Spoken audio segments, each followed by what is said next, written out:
Cette année sera le moment où nous plongerons dans les secrets du cœur de Dieu.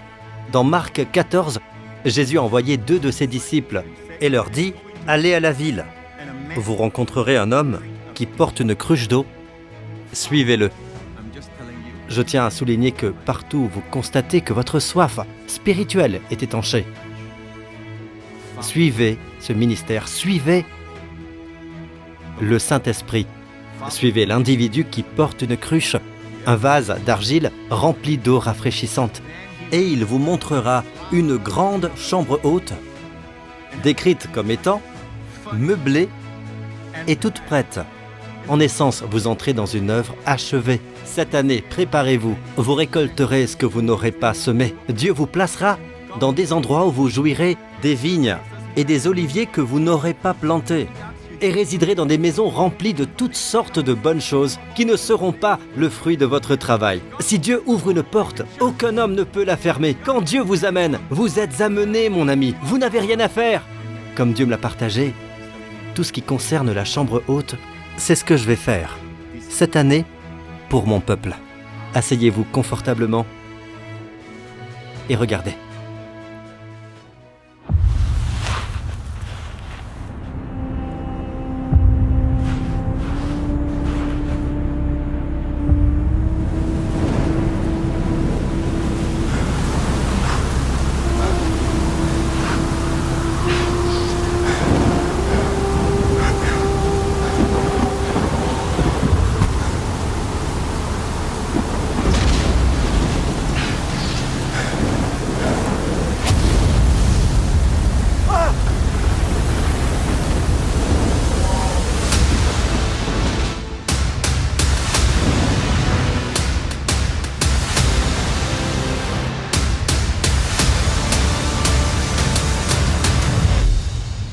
Finished!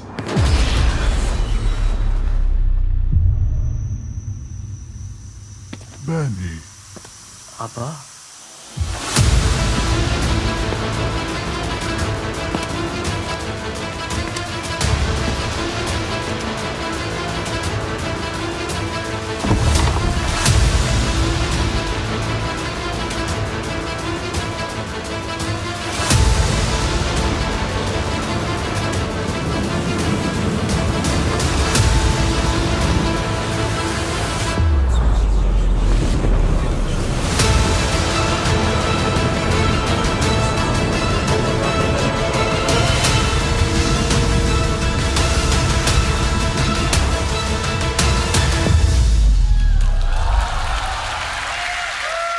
L'année de la vie dans la chambre haute. Cette chambre haute est devenue le lieu où Jésus a partagé les secrets de son cœur, souvent appelé le dernier discours de notre Seigneur Jésus. Personne ne l'appelle le sermon sur la montagne, mais savez-vous que cette montagne, la chambre haute, est située sur le mont Sillon? Chaque parole prononcée là est dirigée vers l'Église et s'applique à vous aujourd'hui. Dans cette chambre haute, le Seigneur institua la scène pour la première fois. Il est désolant de voir que l'Église oublie l'importance et la signification de la scène, résultant en un vol spirituel. Écoutez, votre préoccupation principale en dehors du salut est votre santé. La chambre haute est l'endroit où les disciples se tenaient d'ordinaire et où l'inauguration de la nouvelle alliance a eu lieu. Et c'est là que Dieu a répandu son esprit. Cela marque la naissance de l'Église. N'oubliez pas, vous êtes de la royauté. Dans Luc 22, Jésus dit « Je dispose du royaume en votre faveur, comme mon Père en a disposé en ma faveur. » Le secret de la chambre haute réside dans sa représentation du 3e ciel où se trouve le trône de Dieu. Nous y sommes tous. Pour ceux qui peuvent comprendre cela, ils y verront l'accomplissement du psaume 91, verset 1, le psaume de la protection. Celui qui habite sous l'abri du Très-Haut repose à l'ombre du Tout-Puissant. Et pourquoi vous êtes assis avec Christ? Que signifie s'asseoir? L'autorité. Et comment un roi exerce-t-il son autorité? Par la parole. Cette année, nous approfondirons notre royauté. De plus, la chambre haute est un lieu de lumière et d'illumination. Mais cette année en particulier, il nous faut passer le plus clair de notre temps à lire la révélation paulinienne.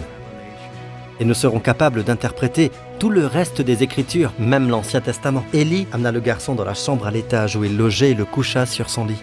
Et nous voyons la mère faire de même des années plus tard dans l'histoire d'Élisée. Et ce n'est pas tout, mais plus tard, il s'étendit sur lui, pria à Dieu, et Dieu rendit la vie à ce garçon. Il semble que c'est un lieu de résurrection. Cela signifie que vos fils et vos filles reviendront, beaucoup seront sauvés, surtout les jeunes gens. Je n'écarte pas la possibilité de ressusciter les morts physiquement.